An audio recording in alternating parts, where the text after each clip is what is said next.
Guys, if I pass away tomorrow, I want you to know I love you all very, very much. Ikinagulat ng marami ang biglaang pagpanaw ng social media influencer na si Emmanuel Eman Atienza na anak ni Kim Atienza at Felicia Atienza. Pumanaw si Eman sa edad de 19 anyos noong October 22, 2025. Hindi pa opisyal na inilalabas ang cause of death ni Eman. Subalit sa official announcement ng kanyang pamilya, binanggit na may pinagdadaanan siyang mental health issue bago ang pagpanaw niya.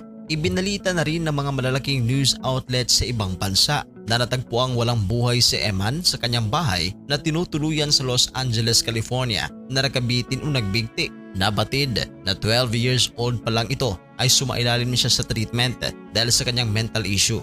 Para sa followers ni Eman, kilala siya sa pagiging carefree, articulate at highly opinionated. Sa katunayan, ang social media ang naging platform ni Eman para ilabas ang kanyang personality. Hindi inaasahan na